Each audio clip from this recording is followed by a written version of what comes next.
So good morning, everybody, and I welcome you on Sunday morning on academic journey with us.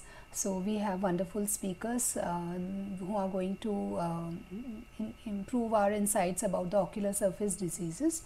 At the beginning, I would like to thank Dr. Ragini Parikh, Dr. Sumit, Dr. Lahane, and the whole MOS team for giving us this opportunity to present our work today.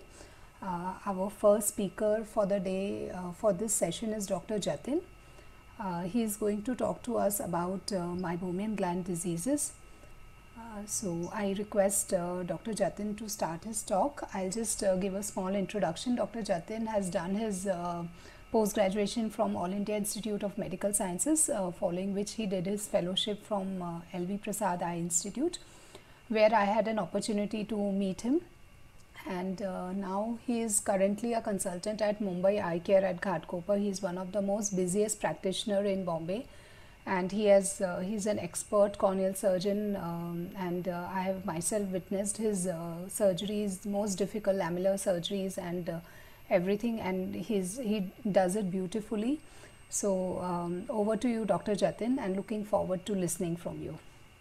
Thank you, Dr. Sonia, and thank you to the entire MOS team, Dr. Lahane, Sumit sir, Ragini madam, Lahane sir, and the whole team of MOSCON for putting this up together and helping us share our knowledge and insight, and at the same time gaining a lot from all of us. So today we are going to be speaking about ocular surface disorders. And when it comes to ocular surface diseases, something that really we cannot ignore is the lid margin. And the most important thing that we really see and come across in our OPD setup is meibomian gland dysfunction. Quite often, this is either underdiagnosed or, more so to say, even overdiagnosed entity in our OPDs. So what is basically meibomian gland dysfunction? It is a chronic diffuse abnormality of meibomian glands characterized by terminal duct obstruction and or qualitative or quantitative changes in the glandular secretions. So basically, this leads to evaporative dry eye condition, which is a very commonly encountered condition today's time. And the symptoms that are caused because of this significantly affect the quality of life, cause not only ocular surface irritation, but the sequelae leading to ocular surface inflammation and resultant deficit in visual function. This becomes an important entity because it leads to a lot of changes in overall working pattern of an individual. The basic pathology is related to the terminal duct obstruction that occurs due to hyperkeratinization of the ductal epithelium, increased viscosity of the meibum, and gland drop out, atrophy, or decreased secretion. So basically, the tear film is a dynamic structure which consists of an outer non-polar layer and an inner polar layer, and these are having the interfaces which is basically there to protect your aqueous layer. The sphingolipids comprise of 30% of the polar lipid layer, and the elevated meibum concentration of sphingolipid metabolite, ceramide, has been shown to cause an increase in the meibum melting temperature, resulting in the lipid layer instability. This basically translates into the inflammatory cascade, which in turn leads to the dry eye disorder. So basically, it's a vicious cycle wherein meibomian gland blockage, dropout, or inflammation leading to the proliferation of the microbes, lipases, and esterases, which act as an inflammatory marker, increasing the melting temperature and release of free fatty acids, leading to further meibomian gland dysfunction and a vicious cycle of dry eye disease and inflammation that continues. So when we are trying to diagnose this condition, what we are trying to look at is the patients to diagnose their dry eye status, and most importantly, to quantify the amount of meibomian gland dysfunction.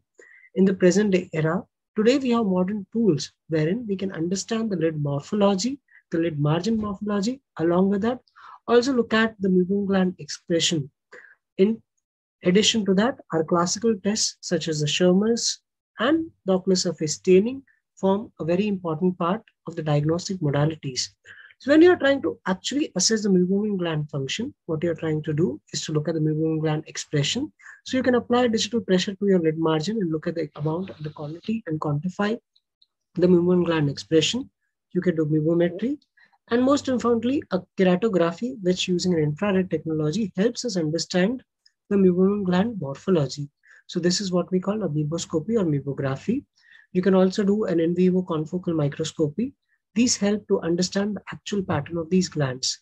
So when you're trying to look at the normal structure of a lid margin, when you invert the lid margin and try to see, you see multiple parallel glands which are there in a normal patient, which are quite present in your both upper and lower lid.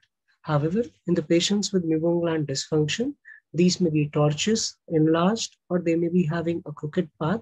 And depending on the pattern, they may either be distorted, tortuous, hooked, dropped out, shortened, thickened, thinned, overlapping, ghosted, tadpoling, abnormal gapping, fluffy areas, or they may be having no extension up to the lid margin.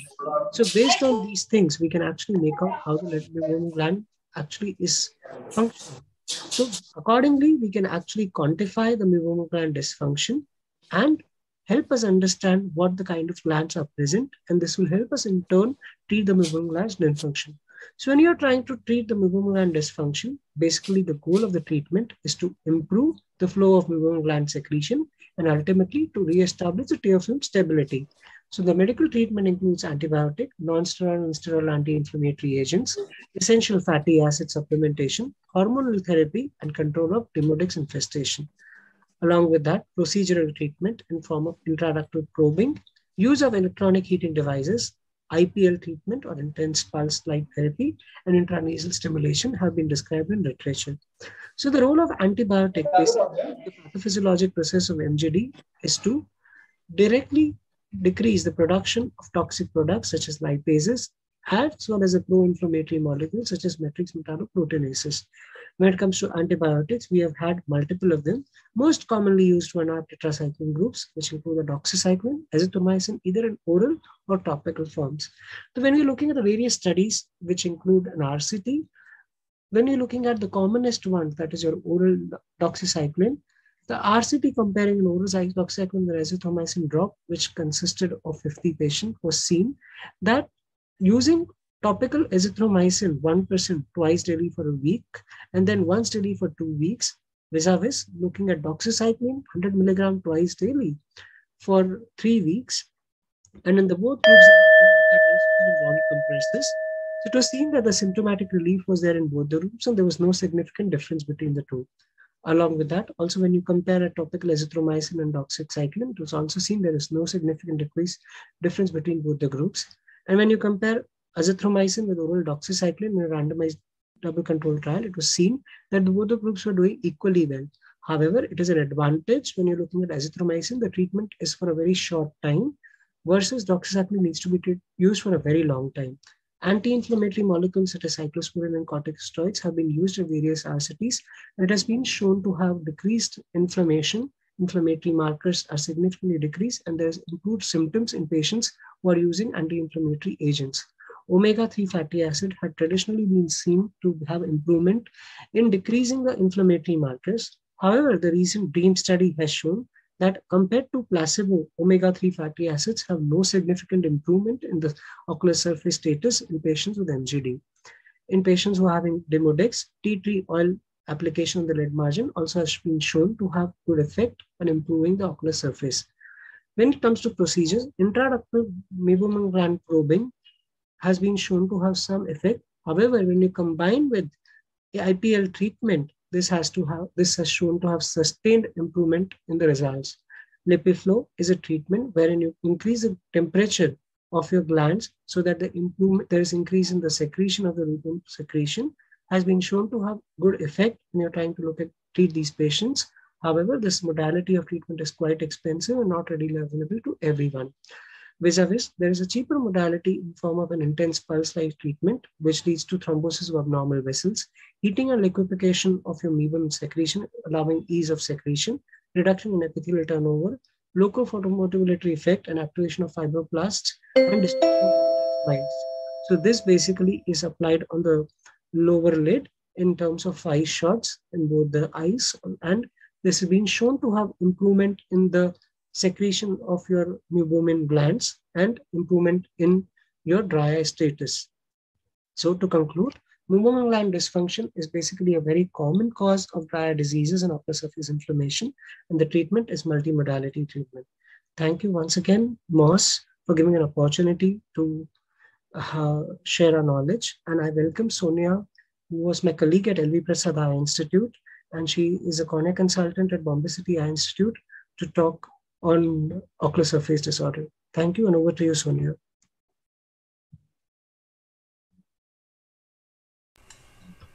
Thank you, Jatin. It was a wonderful talk.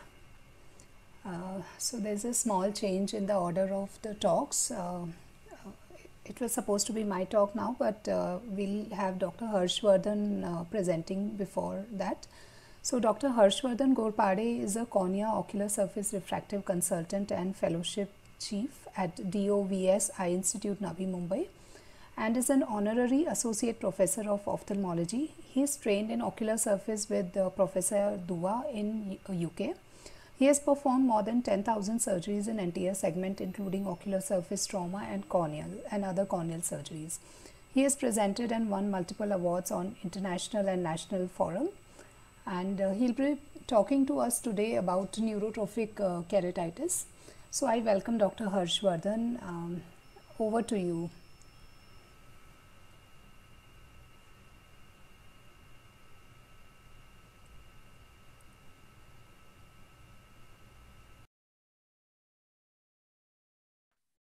Hello. Yes, Dr. Harshvardhan. Am I audible? Yes, we can hear you. My screen is also seen, okay? Yeah. Yes. All right. Thank you so much, Sonia. Thank you for the opportunity. I'm going to speak on neurotrophic keratitis, my approach to this very intriguing disease. No financial interest. We all know the corneal epithelium. It is a non-keratinized stratified squamous epithelium, 5 to 7 layers. Normal functioning. It is essential for normal functioning and transparency, and it is connected to the basement membrane with hemidesmosomes. Any breach in integrity is called as corneal epithelial defect, and usually it resurfaces in 7 to 14 days with the help of limbal stem cells and the nerves. It presents as photophobia, lacrimation, and blurring of vision. This is the paper by Dr. Dua, who speaks about the healing of the epithelium in a circumferential pattern and then finally in a radial pattern towards the center. This was his landmark paper, and these are the images from his picture which shows how an epithelial defect should heal. However, a defect which lasts for more than 2 weeks is considered as a persistent epithelial defect, and there are many causes for the same. Neurotrophic keratopathy is one of the most important causes, and we had to deal with it with many different options in the preceding years, and newer options are now arising. Before we go to that, just a short note on the anatomy of the corneal nerves. They are basically terminal branches of the ophthalmic division of the trigeminal, coming into the cornea ciliary nerves from the periphery to the midstroma, coursing Dr. anteriorly. I'm sorry to interrupt, but your slides, I mean, we can't see the full screen of your slides. Okay. One second. Is it seen now? No, I mean, to me it is appearing like a small, in one big screen, it's appearing like a small corner on the right side. I'm not able to see the full screen. I don't know if it is visible to others. Any technical person is there who can help? Slides are not visible, Harsh. Really? I don't know. Okay. I think you should stop sharing and restart sharing. Okay.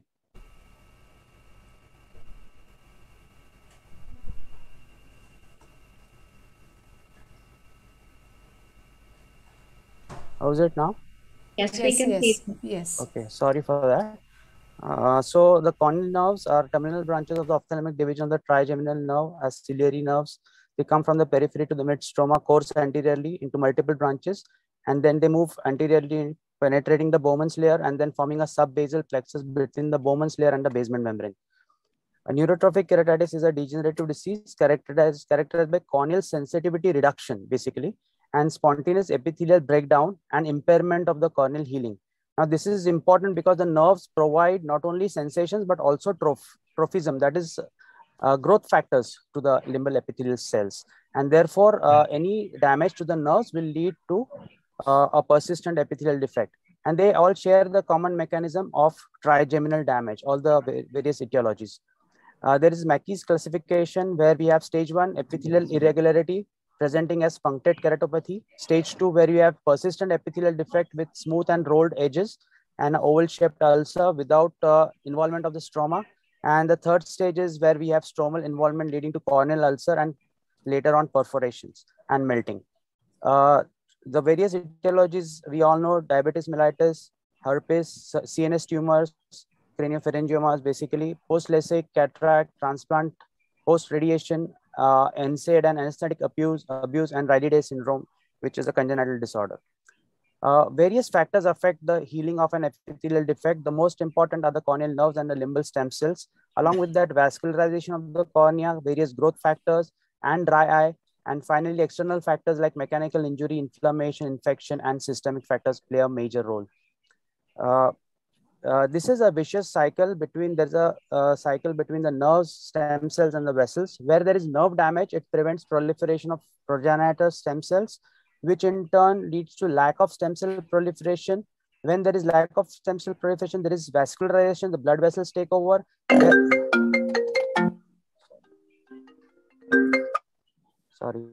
Where the blood vessels take over, there will be inflammation and further damage to the nerves, which in turn will also enhance the defect. So this is a cycle which we need to break. And for that, these are the references for the same nerve, the relation between nerves and the LSC, the limbal stem cells, and then the nerves and the blood vessels, where VEGF-A and B factors play a major role. There is a fourth factor which then gets added to these three factors. That is the dry eye, and dry eye is affected by both the all three: the nerves, the vessels, and also the stem cells. So any kind of irregularity, any kind of lack of sensations further enhances the dry eye, and then dry eye further enhances the epithelial defect. So the whole thing goes on, ultimately leading to melting of the cornea and perforation. So the algorithm that I follow for management, I think somebody needs to mute his mic actually.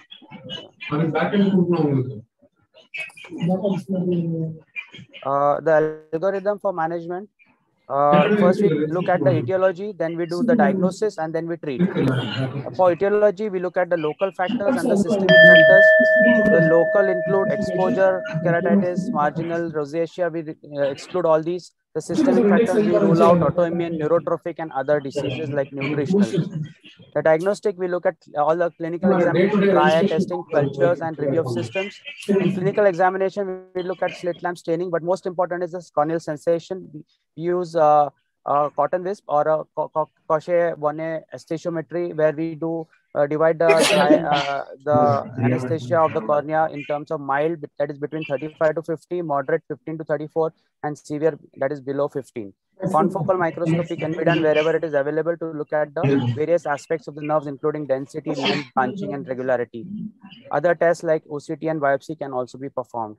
Dry eye testing, we all know, it will be covered in other topics, as well, also covered by Jatin Ashar. And cultures, we do look out for any infections, and review of systems. Basically, imaging is important to rule out any cranial tumors. The principles of treatment include enhancing the wound healing, preventing the perforation, addressing the condition, underlying condition, and treating other associated conditions like stem cells and dry eye, and refer the patient as needed.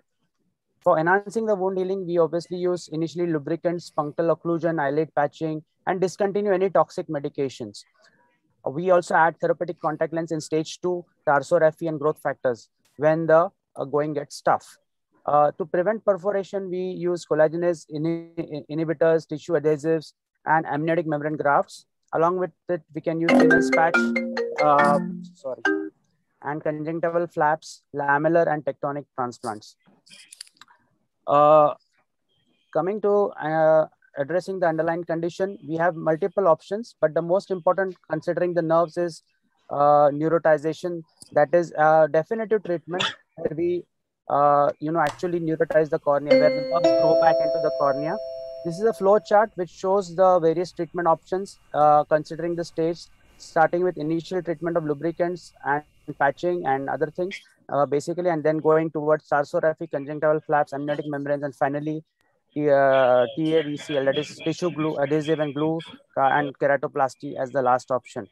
Neurotization is a novel solution where we neurotize. I mean, we neurotize the cornea with the help of supraorbital nerve that is redirected. The supraorbital nerve, as you know, is a sensory nerve just above the orbit, and the sural nerve is a nerve in the foot. So we either use the supraorbital nerve by redirecting into the cornea, or we use the sural nerve graft taken from the foot to neurotize the cornea. All these are very important in stage 2 type of diseases, or even stage 3, where we especially seen in cases like diabetes mellitus, tumor of the CP angle, and trauma to the fifth nerve, and also in herpes infections. This is one of the videos of our cases where we use the sural nerve to neurotize the cornea. The nerve was anastomosed to the supraorbital nerve of the same side, because usually in herpes what happens is that the supraorbital nerve is spared while the corneal nerves get involved. And these are the fascicles that we make, and then suture them around the cornea in various quadrants. We need the sural nerve in this case because we have to neurotize the entire cornea. Suppose only a quadrant or a part is partially anesthetized, then we can use the same side supraorbital nerve, which is a smaller nerve.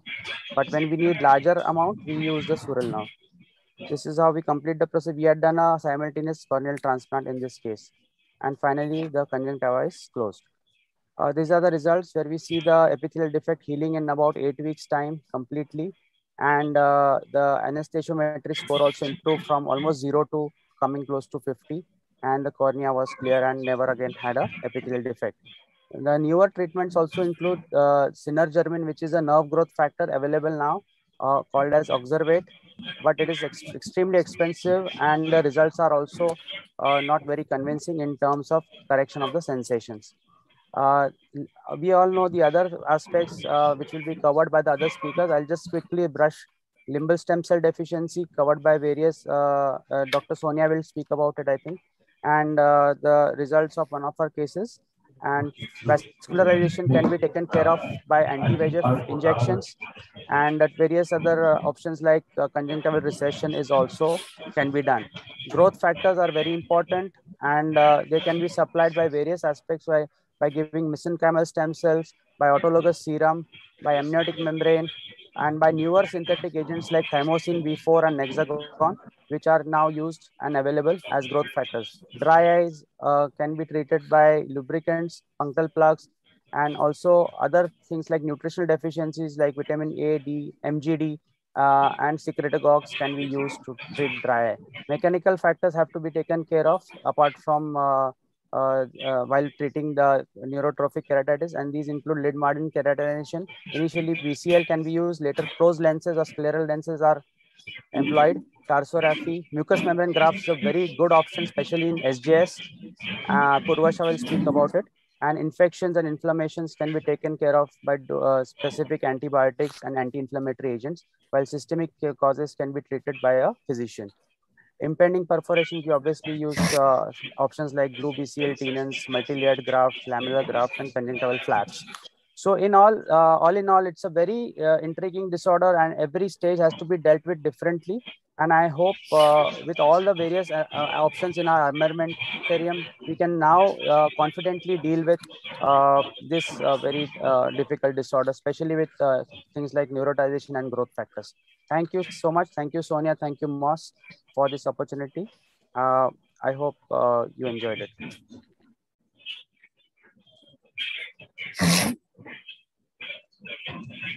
Thank you, Dr. Harshvardhan, for a wonderful talk.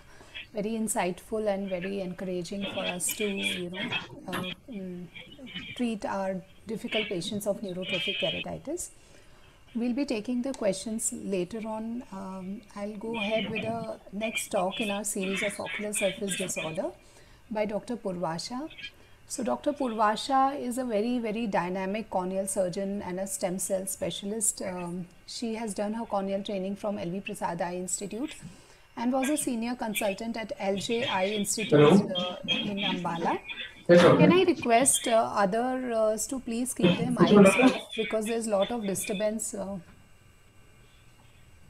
Thank you. She is now an associate professor in AIIMS Nagpur I have had the privilege of interacting with Purvasha on multiple episodes in different conferences, and always the experiences with her has been very pleasurable, and she is a bundle of knowledge. And over to you, Purvasha, for your talk on cicatricial disorders in cornea and ocular surface.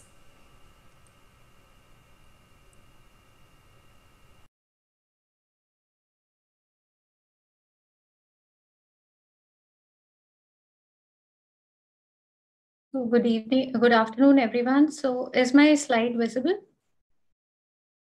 Yes, your slides are visible. Okay. Thank you so much, Dr. Sonia, for inviting me for this instruction course and letting me be part of it. And thank you, Moss and Ragini ma'am, Lahane sir, and our young dynamic Dr. Sumit for letting me take this opportunity to be part of this instruction course and MOSCON 2021.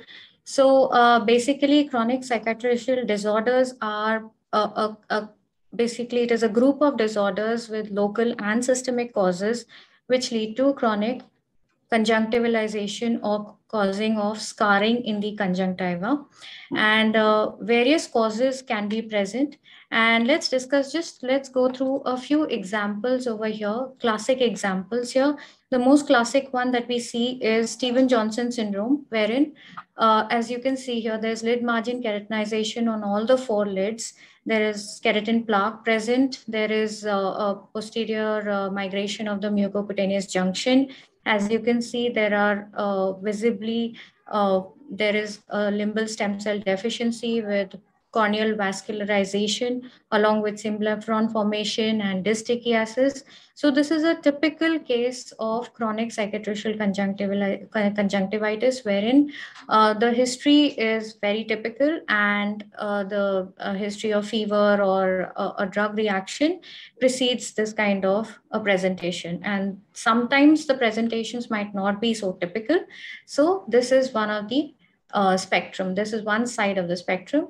If we look at the other side, there is this 80-year-old lady, and the 2 eyes are shown here. One will show the severe cicatrization with limbal stem cell deficiency and dry eye. And if you look at it, there is a severe fornix, foreshortening. And in the other eye, it's just very asymmetric presentation, and it's just starting. The cicatrization is just starting to creep in. There is symblepharon formation here, if you can just notice, and there are SPKs on the cornea. So this is a very atypical, very typical presentation of insidious onset of ocular mucous membrane pemphigoid, or the cicatricial conjunctival pemphigoid, which we call, and this ocular cicatricial pemphigoid.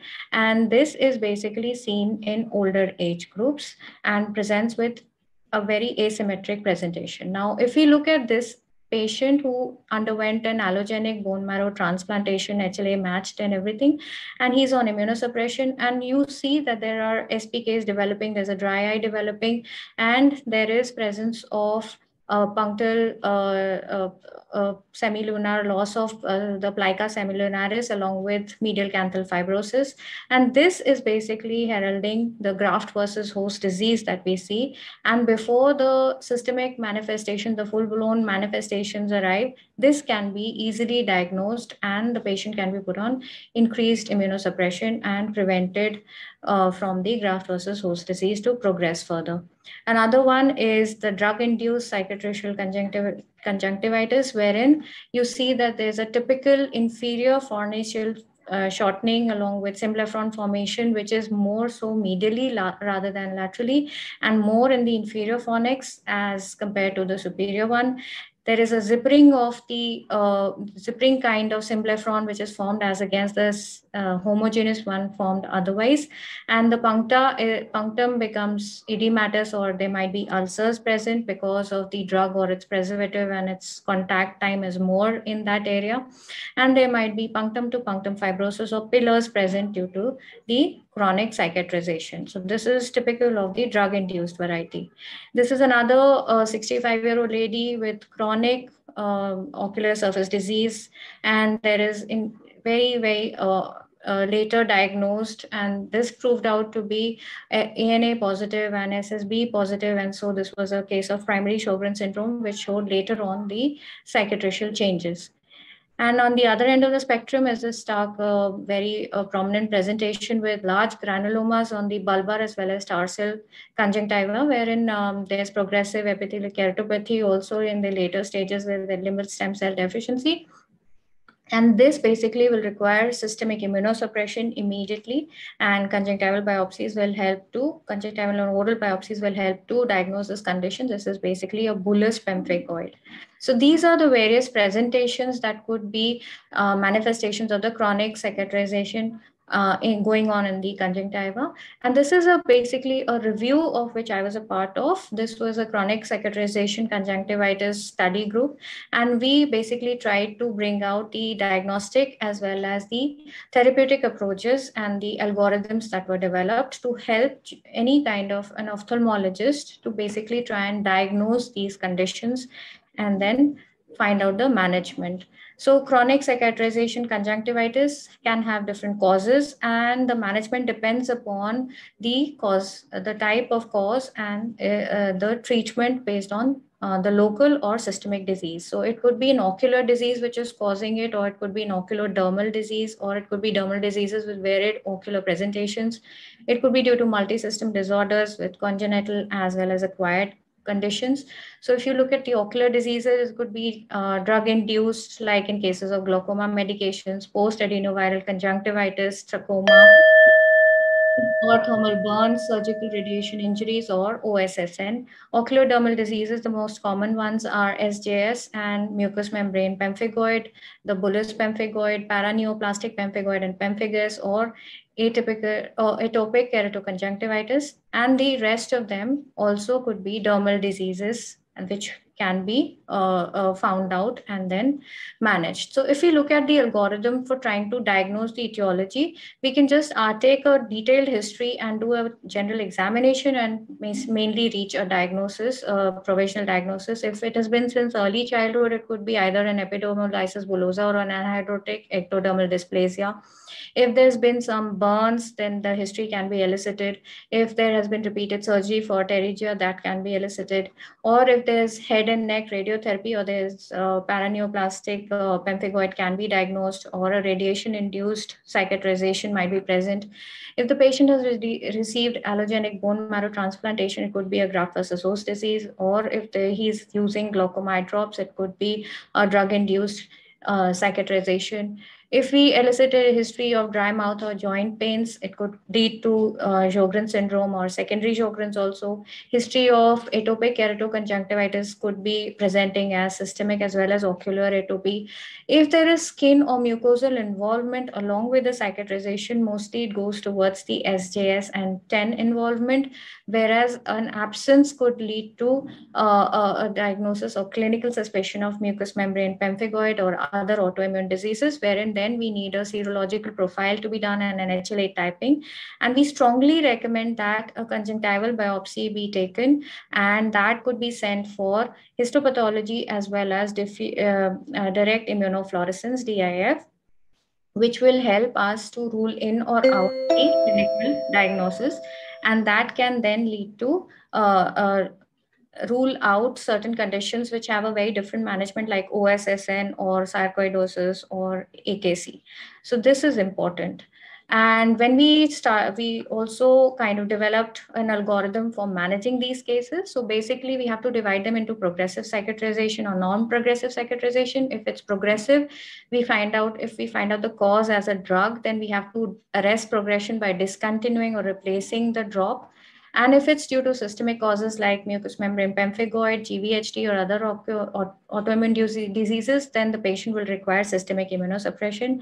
And finally, the visual rehabilitation will require any of these modalities and taking care of the cataracts as well as the limbal stem cell deficiency by using the keratoprosthesis. Then comes non-progressive cicatrization, wherein if it is due to chemical burns or SJS or mycoplasma-induced rash or mucositis, we have to find out if there's any concomitant lid disease like lid margin keratinization or ectropion, entropion, or dryness present, or if there's limbal stem cell deficiency along with keratopathy. We treat the lid margin disease by using mucous membrane grafting, using scleral contact lenses, correct the ectropion or entropion.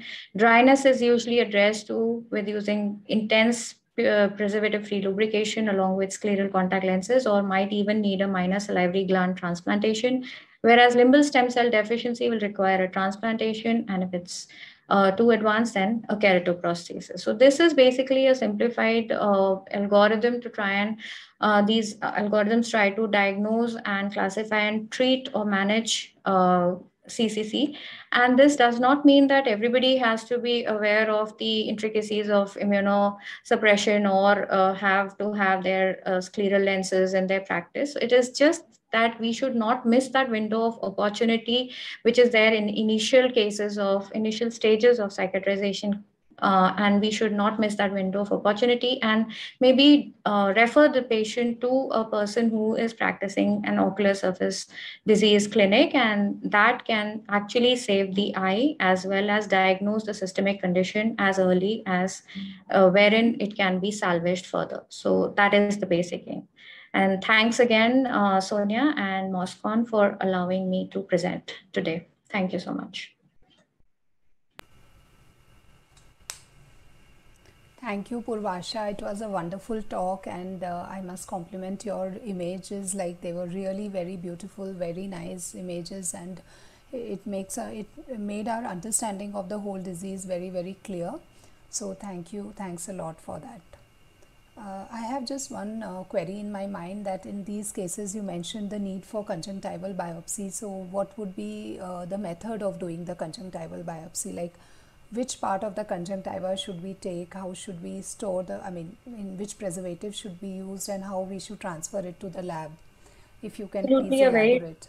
Very relevant question here, Dr. Sonia. So basically, the cicatrization should be avoided. The areas of cicatrization should be avoided, and we should take the 2 mm by 2 mm biopsy from such an area of conjunctiva which is uninvolved, so that we know the exact picture what is going on. Otherwise, the fibrosis will kind of hide the underlying etiology.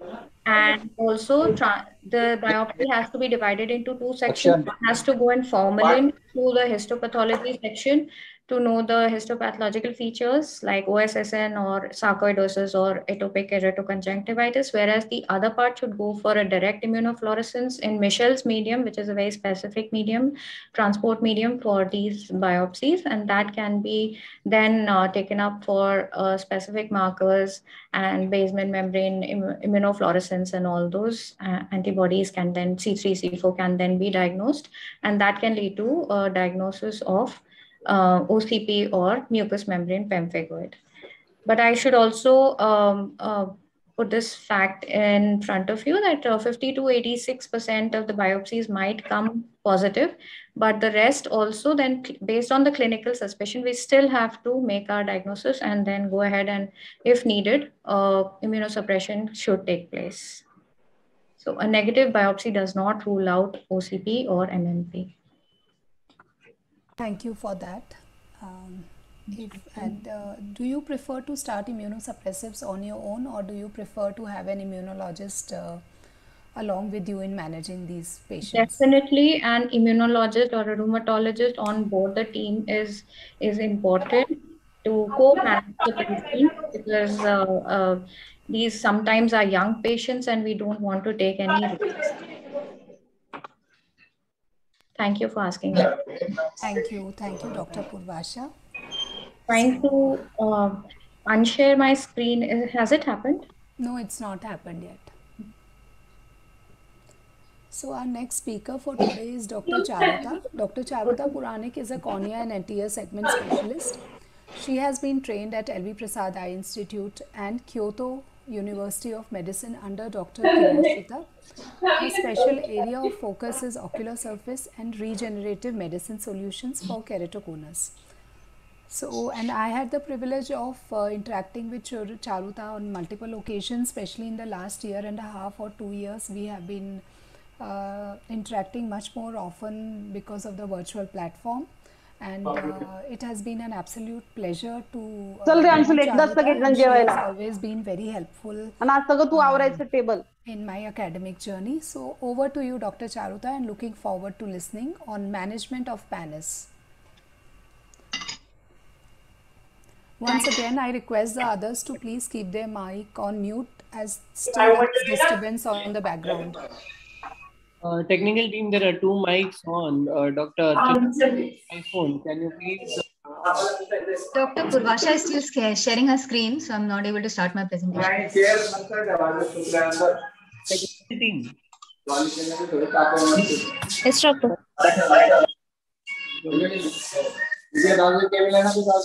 Can you please mute them or at least remove from the meeting, something like that, please? Thank you.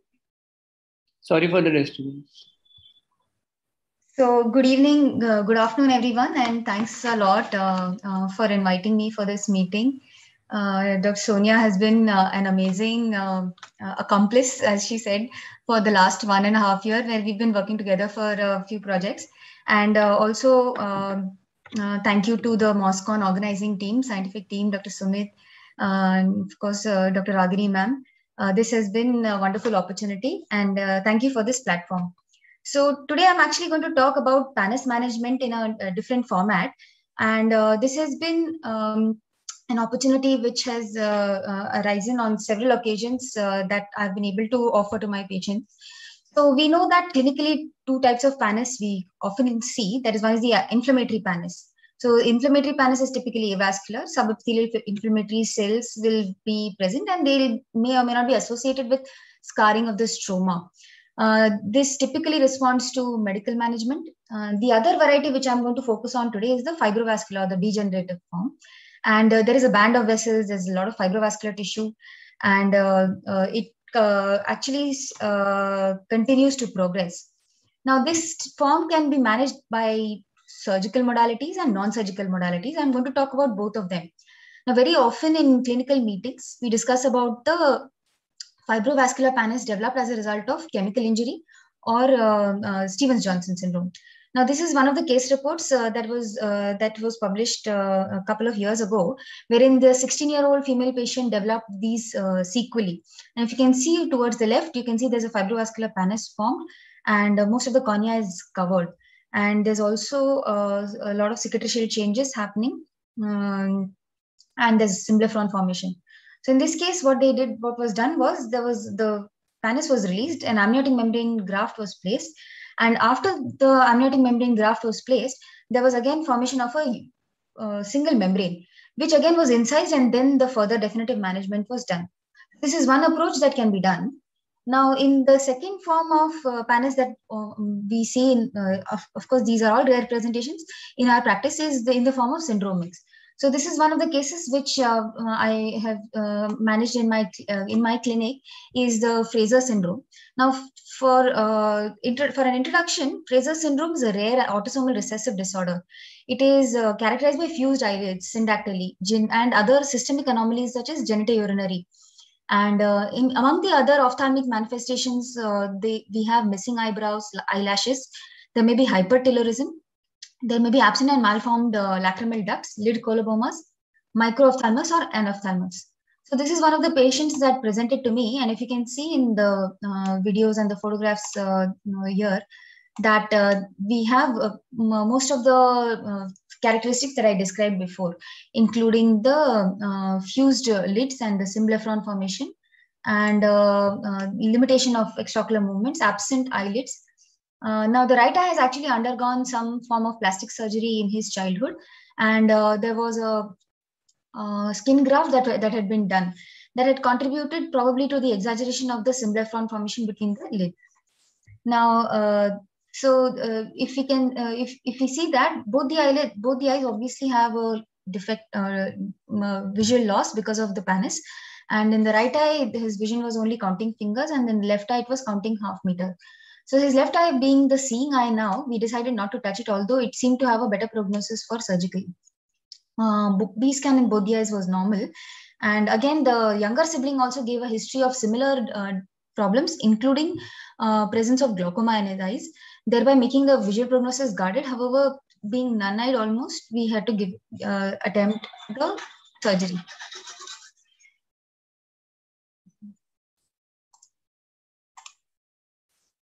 So herein I'm going to describe the surgical technique of the Symblepharon release, wherein we have used multiple ways of managing the Symblepharon. Number one would be actually outlining the panis, finding a plane of dissection.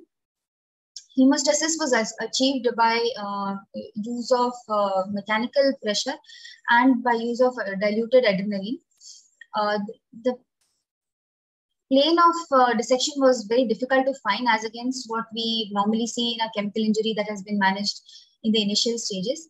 However, at the end of the panis resection, we could identify a normal cornea, and anterior chamber we could demonstrate the presence of normal intraocular contents also. It is important that when we are managing panis to identify the recti muscles so as to prevent inadvertent damage to the extraocular muscles and during the time of management. Once we had identified, we knew that their location was slightly off the normal anatomical landmarks. However, we made every attempt to preserve these muscles. After resection of the panis, the anterior chamber contents were identified, and we noted that there was a clear lens present below it. So the surgical procedure itself took around 1.5 hours, and there was after the removal of the panis, since there was an intense fibrovascular tissue present subconjunctivally, we also resorted to the use of mitomycin C. Now, mitomycin C can be diluted in variable concentrations, and I particularly prefer the use of 0.04% mitomycin C. Application time I vary between 2 minutes to 4 minutes, depending on the amount of fibrovascular tissue. Now, this was the surgical management in this case. After the resection, the patient had a fairly good outcome, improved mobility and his motility, extraocular motility, and his visual acuity improved to counting fingers 2 meters. He is now currently awaiting a secondary step procedure. Now, I want to present another clinical scenario wherein we had already performed panis resection for a patient with chronic fibrovascular panis secondary to chronic allergic eye disease. And despite this, he had a variable amount of recurrence of the fibrosis, if you can see in both the pictures, in the right eye and the left eye. And in this case, the patient was a young male who was in his working age. He was working with a lot of children, and he was worried that the children are afraid of his looks because of the intense, if you can see the Art's line, and also the conjunctival hyperemia. So number one was the social stigma associated with it, and number two was the progression of the panis, because of which we decided to take him up for further management. So it has been described that use of 5-fluorouracil subconjunctival injections repeated over a duration of once a week or once in 10 days is useful in preventing further fibrosis in trabeculectomy blebs.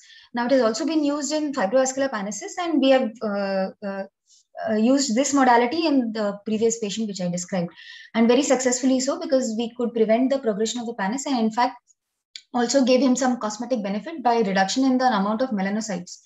Now, these two include the 5-fluorouracil application and intraoperative mitomycin C application are included in the medical management of fibrovascular panis. So with this, I conclude my talk, and I invite any questions from the audience or other panelists as to the topics that I presented in this. Thank you, Dr. Charuta. It was a wonderful talk and excellent videos, and I must compliment you on managing such a difficult case. One question that comes to my mind is this second patient which you had presented. So how did this pigmentation happen on the Art's line? Like, did you put some tattoo, or how did it happen? Yeah, so yeah, this case actually we managed over a period of almost 3 years.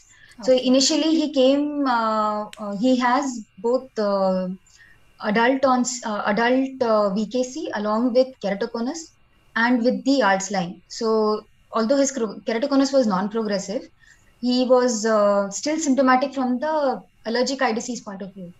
So we first treated the allergy. We've given him repeated injections of histoglobulin also. Once the allergy was asymptomatic, he wanted some cosmetic correction for, like I said, he had body consciousness issues, and he also, like I said, professionally was being restricted because of his appearance of being a drunk person. So he insisted on getting his cosmesis in place, and actually I discouraged him quite a few attempts. Both were his seeing eyes. So, but then he insisted and he was willing to take the risk. So we did do a little bit of pigmentation. He used the needle technique for doing the creating the pigmentation in the arts line. And then subsequently, because his eyes were also looking red, and the pannus was again progressing, we did the fibrovascular resection and repeated injections of 5-fluorouracil. So that completed the management. In fact, he sent me a before-after picture on his own. I don't want to share it here because it would disclose his identity. So it significantly improved, and he's been on the last 6 years follow-up with me. So both the procedures didn't actually have any long-term adverse events. Like we are worried about mitomycin C induced melts, and we're obviously worried about the 5-fluorouracil toxicity, but none of them were encountered with the dosage that I mentioned in the presentation. And how long did you use the mitomycin and the 5-FU in these patients? So in the first case, the Fraser syndrome, I used it for full 4 minutes because that was a lot of that was intraoperative use, and I used it for 4 minutes, 0.04%. Whereas in this case, I barely used it for 2 minutes because the pannus was not very aggressive kind of fibrosis. And 5-fluorouracil I used only in the second case, and that was used on 3 occasions, so 10 days apart on 3 separate occasions. After around 3 months, he again had a little bit of pigmentation showing up nasally, and then we considered using it again, but then since it stabilized, we didn't do it. Thank you for your response, and thank you for the wonderful talk. So I'm good to stop sharing, and it's my pleasure, and I'm proud to introduce our chief moderator for this session and the one behind planning this session, Dr. Sonia Kothari. She's a wonderful speaker, very meticulous person, very hardworking, and I've had the pleasure of working with her for the last 1.5 years. She's a senior faculty, cornea specialist and ocular surface surgeon at the Bombay City Eye Institute and Research Center. I now invite her for her next talk. Over to you, Dr. Sonia. Thank you, Dr. Chauta, for a wonderful introduction. Are my slides visible? Yes. Okay, so I'll be talking today on the acute management of ocular chemical injury. Sometime or the other, we all come across this situation, and I thought it is important for us all to understand the basic management strategies. So just sharing my experience with that. So the problem can range from mild, moderate, severe. We can have an eye looking absolutely normal to an eye where there is a complete ischemia. So there's a variety that a patient can present with. As we all understand that alkali injury is generally more worse than the acid, because acid tends to coagulate the protein, and that itself prevents a further penetration of the acid, whereas in alkali there is a saponification happens, and that causes collagenolisis, and the drug or the alkali or the chemical agent causing the chemical burns can enter inside the eye and cause a change in the pH in the anterior chamber. The effect typically lasts longer than the duration of exposure. So in fact, even after removing the alkali or the agent which has caused the problem, the effect we continue to see for a long time. So it's important for us to classify these patients, and there are many classification systems which are there, and since there are many classification systems are there, so there's none that is perfect. The first one of the initial ones which was introduced was a Hughes classification, which was further modified by Thoft. It divided the patient into a mild, moderately severe or a very severe, depending primarily on the involvement of the cornea. So if there is an erosion of the cornea, it was considered a mild, and moderate was the patients having corneal opacity and blurring the iris details, but some of the details could still be seen. In the moderately severe variety, there was a minimal ischemia of the conjunctiva, whereas in severe variety there was a blurring of the pupil. We could not see the pupillary margin at all, and there was a blanching of the conjunctival vessels signifying the limbal ischemia. Now further to that, Roper Hall classification came into being, where the division, the chemical injuries were graded into grade 1, 2, 3 and 4 depending on the level of the limbal ischemia, the number of quadrants of the limbal ischemia that was there, and the level of corneal involvement. So grade 1 was where there was no limbal ischemia, but there was an epithelial damage. The 2 where less than 1/3 of the limbus was involved, and there was a small amount of corneal haze. And grade 3 had a guarded prognosis with a limbal ischemia ranging from 1/3 to 1/2 of the corneal, the circumference of the limbus, and the corneal involvement had a total epithelial loss of the cornea. The last with a very poor prognosis was more than 1/2 of the limbal ischemia, and the cornea appearing opaque, where the iris and the pupillary details could not be seen. After that came the Dua's classification, where the limbal involvement was and the conjunctival involvement both were taken into consideration, and analog scale was created, and the patient was divided into grade 1 to 6, and the prognosis was also categorized accordingly. Now importance of these classification system is that we can compare whether the patient is going from grade 4 today and later to grade 6, or from grade 6 to grade 4 with our treatment. So it really doesn't matter like which classification you prefer, but you have to follow a classification system so that you can follow up your patients better. Now further to that, we divide it. Now the management actually comes into is different in different stages of these diseases. Like there's an immediate management which is required on day 0 or the day of presentation, and the first 1 week of presentation there's a different strategies that we have to look into. Then there is an early repair phase which ranges from the first week to the first, second and the third week, and the late repair is after 3 weeks or months and years later after the injury. So my talk today will focus on that immediate management and the acute phase management. So from day 0 to day 7 is what I will be covering in my talk today. So in mild burns, the cornea and conjunctival epithelium have defects with the sparing of the limbal blood vessels. So usually in these mild cases the limbus is spared, we don't see much of ischemia. Although the eye may appear very red and very congested, they usually do quite well. Whereas in severe burns, the epithelium is destroyed and there is a limbal ischemia happening because of the severe damage of the limbal blood vessels due to these chemical agents. The rise in intraocular pressure usually happens in a bimodal manner. There could be an initial rise or a drop in IOP, and then a later increase in IOP 2 to 3 weeks later, which the IOP changes can start to appear. So our management strategy is aimed at removing the offending agent first, which is most critical. Then we have to focus on promoting the ocular surface healing. Once we have achieved the ocular surface healing, controlling of inflammation simultaneously and even beyond for a long time is our goal in managing these patients. The reparative procedure and the prevention of complications also is important, and we have to keep in mind from day 0 itself. So this is like a image which shows the irrigation of the corneal surface and the ocular surface.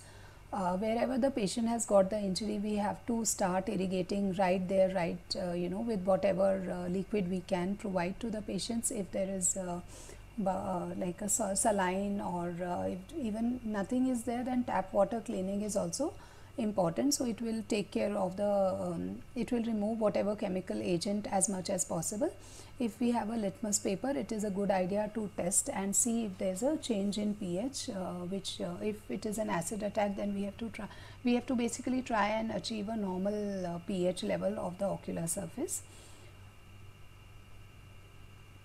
So this is a Morgan lens, which is used in certain places where there is a cup and there is a continuous irrigation of the ocular surface can be provided. The benefit here is that once you place it and you irrigate the ocular surface, it takes less than 20 seconds to place these lenses, and then the patient can be taken for any other emergency care, and during the transport or during the travel of the patient also, these lenses can help in continually irrigating the patients, and our with one hand we can use, so the other hand is free to take care of other things. Double eversion of the lids using a wire speculum is important and very critical, because the foreign body could be hiding somewhere deep inside, and it's very important for us to remove it. So we had this patient who came with Chuna injury. Ocular surface seemed normal, but when we everted the lid, we could see a large piece of Chuna hiding deep inside, and we had to remove it. So double eversion, again, I want to re-emphasize the importance of looking deep into the fornix and making sure that every part of the ocular surface is looked into, and any small part of the Chuna or any chemical agent which is there has to be removed. So this is the same patient with Chuna injury, wherein the Chuna was stuck to the lid. It was quite difficult to remove that part, and we have to continue to do it till we see a clear ocular surface. There would be bleeding, and bleeding could be one of the signs that we have separated the Chuna or the offending agent. So hourly administration of prednisolone acetate in the initial period is important, because that's our window of opportunity in the first 7 to 10 days, and then we have to taper it fast as the epithelial defect starts to heal. But in case we see any sign of corneal thinning or melting, we can stop or reduce our topical steroid. So with other methods, other agents which has been used is a vitamin C, both topically as well as systemically, and citrate also functions same ways like ascorbic acid. They are not very easily available to use for topical use, and there is no human studies which are there to support the use of either, but at least systemically I prefer to use vitamin C in all my patients of chemical injury. So doxycycline or tetracycline also act as a to inhibit collagenase, and can be used as a supplementary method of managing these patients. So amniotic membrane we know is rich in growth factors, and in patients with acute injury it has been shown to be of great benefit. The Cochrane review for the use of amniotic membrane in moderate to severe cases failed to show any benefit, but the mild cases were not studied in this particular Cochrane review. So this is my case, the same case with acute injury. After removing the Chuna, we decided to do a multi-layered amniotic membrane transplant. So this patient has undergone thrice transplant, and finally he has undergone SLET also, and is able to see 660, 636 now. So it's a journey with these patients, and amniotic membrane we have to make sure we are covering the entire ocular surface, the palpebral conjunctiva, the bulbar conjunctiva, the fornices, the lid margin, everything needs to be covered completely.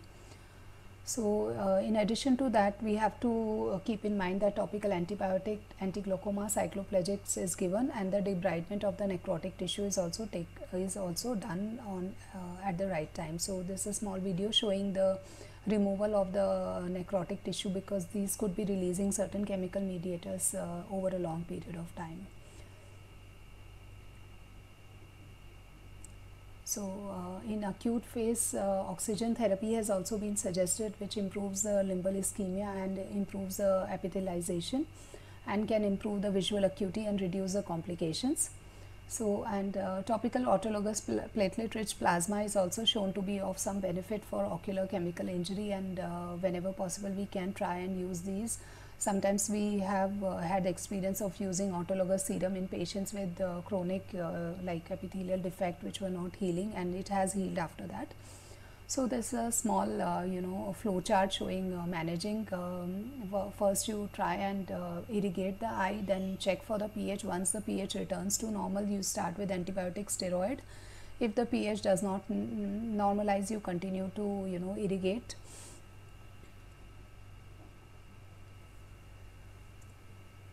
And we use cycloplegics, antibiotic, vitamin C, and if the patient it's a male patient more than 8 years, we can start doxycycline. If it's a female in the pregnancy, in the childbearing age group, we may be little skeptical of using doxycycline, and in children we don't use doxycycline at all.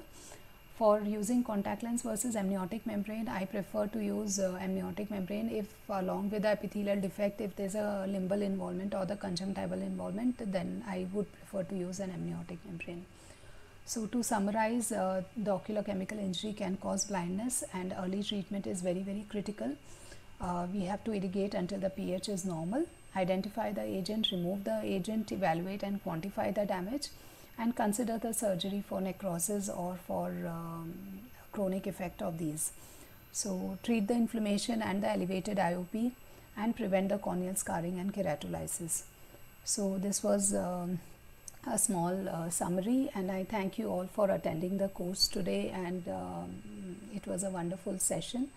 And I must thank all my co-instructors along with me, Dr. Jatin, Dr. Charuta, Dr. Purvasha and Dr. Harshvardhan, and they spend their Sunday mornings with us.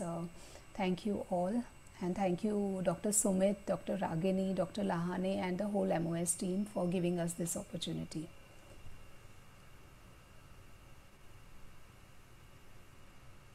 We have time for a question for you.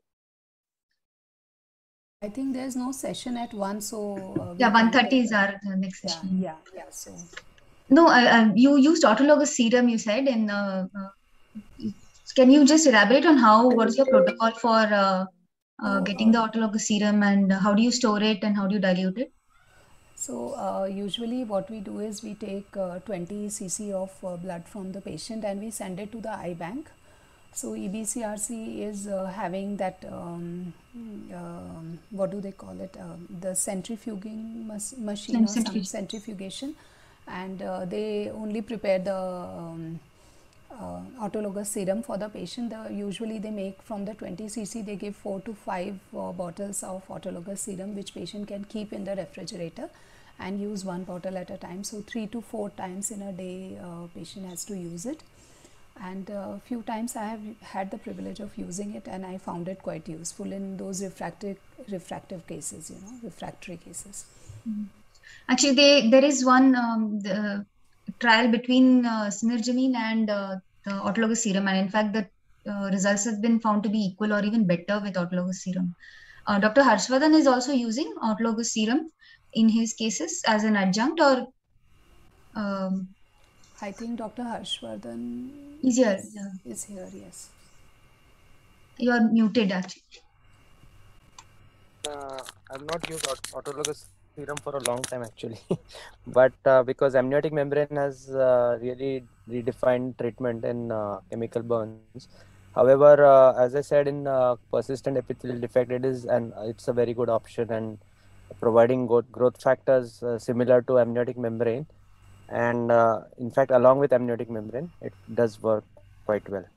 My question to Sonia was also about Allosled. Have you tried Allosled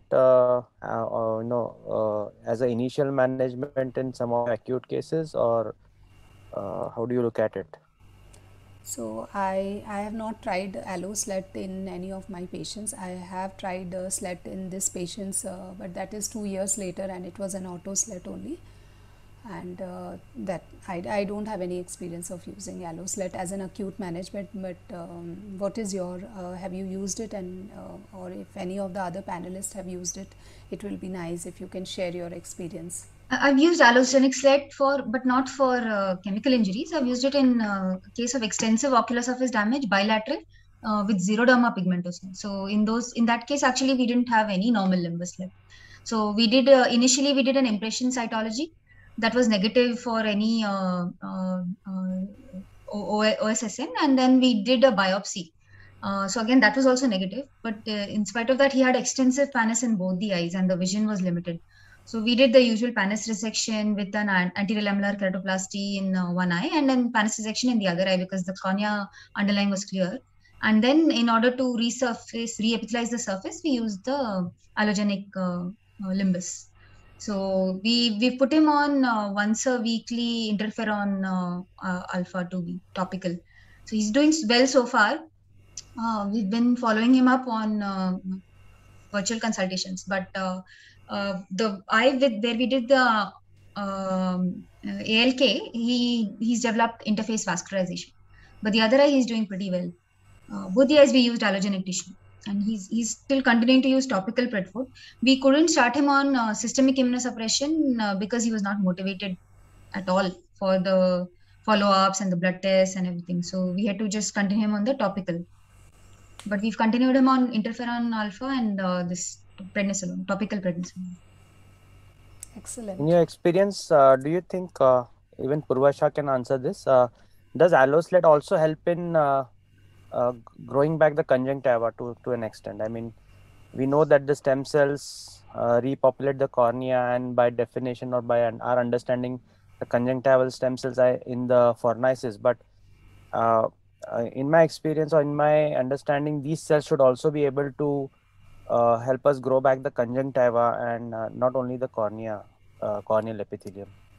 So, any comment on that? I would try and say that Alloslet is just a tiny limbal biopsy which is taken from the cadaveric donor or the live-related donor, which is mainly a corneal epithelial prototype producing tissue. So it acts as a barrier basically for the conjunctiva to grow towards the limbus or the cornea. So I am not sure how this would help conjunctiva grow back, and the best would be to take a piece of conjunctiva from the donor and then maybe try and repopulate the conjunctiva rather than. Yeah, I mean, rather than growing back the conjunctiva, I was trying to say re-epithelize the area of the conjunctiva. It does. I mean, in my experience, it does help definitely. Yeah, so I think the scientific application would be that the limbus actually, the deeper layers also contain mesenchymal stem cells, so they would transdifferentiate any epithelium into any epithelium. You mean to say you place it on the cornea or on the conjunctiva? On the conjunctiva, I think that's what he means, right? You place it on the conjunctiva. And because in cadaveric, we can take a lot of tissue in cadaveric. Correct. For live related, I don't think there's enough tissue to be placed on. No, not live related. I'm saying post chemical burns cadaveric. Cadaveric, this is all, even in my case, what I describe as cadaveric only. Live related, obviously, there's a lot of limitation. And in fact, I'm not sure if anybody's doing live related here in this panel. Yes. Yeah. Okay. So do you take like consent, or do you take immediate relatives, or what is your protocol for the? It's a proper surgery. A consent is taken both from the donor as well as the recipient for that. Is there counseling of the family members, all the family members? Yes. How do you choose like the first relation? Proper discussion. We ask all the members who are interested. First, they are sensitized, and then they are asked to come and sit together, and then they talk about it. And the people who are willing are, then counseled. So, preferably live-related first degree relatives are most important, especially siblings. We had a recent case of firecracker injury. A patient had lost his one eye, and the other eye is having severe deficiency. We counseled his sister. We prefer a sibling and of the same blood group. That actually gives a better result in my experience. So if you have a choice, yes. If the sibling is not of the same blood group, still you can try it out. I mean, The most important thing is to understand that immunosuppression needs to go on for cases like SJS and other diseases where you're trying usually 2 years is at least what is required, and after 2 years, somehow I don't know, but it's not required as much. So our Alloslet in SJS is not having too good outcomes. So SJS is a There's Typical disorder. Yeah, there is some continued amount of damage happening in SJS, whereas in chemical injury, it's a one-time insult. So probably outcomes would be definitely better. Also, like after 2 years, like you said, Dr. Harshvardhan, we have experienced that in one of our cases of allogenic keratolimbal allografts. After 2 years, the patient himself stopped the immunosuppression, and it's still doing very well. So it's probably there's some amount of immune tolerance developing, or it's already been replaced by healthy cells from the patient themselves. That could also be there. Like you're just altering the milieu, allowing their own cells to get back and work. That has been described in other organs also, like liver and I kidney think also. with Yeah. immunosuppressives, that is the role that most of the immunologists aim for. They don't want to continue it lifelong. They initially, give a high dose and want to maintain it and at the minimum level sort of. So maybe body starts its repair mechanism, and at a point when they can maintain a balance of the side effect versus the effect that is desired, they would want to keep it. Yeah, so like in liver and in our cases, we still have a little bit of our own tissue left. But if it's like a whole organ transplant, like kidney or heart, then in those cases, obviously you can't stop. Yes. But in cases where the like in cases of recipient vitiligo or tissues, somewhere where it is more of a support role than a exactly, life saving role, then accordingly the decision is taken. I think we know very less about stem cells. We'll come to know later. Maybe there are stem cells everywhere. They are in the stroma. They are in the endothelium. Yes. And all these stem cells may be playing a role, as Dr. Charuta said, in improving the immune tolerance and maybe growing the same cells back. And what we understand now is that once lost is lost forever. It may not be the case. Absolutely.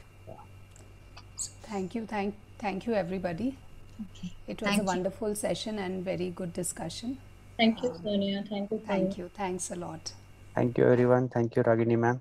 Thank you, Sonia.